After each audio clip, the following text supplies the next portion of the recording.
誰話老了愛情是萬能藥？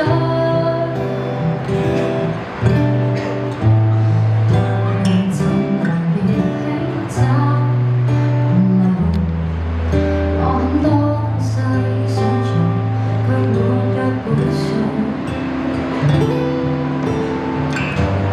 我是說盛放晚些，沒有着期限快到，何時又會焦慮？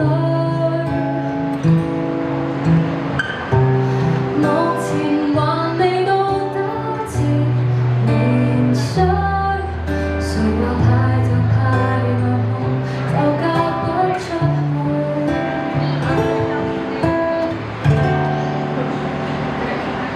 離開今日由他，又覺得我何用別嫁？但再等一下嗎？誰人又確保他不比這個差？像我這種性格，只表面勇敢，心底不瀟灑。會是誰？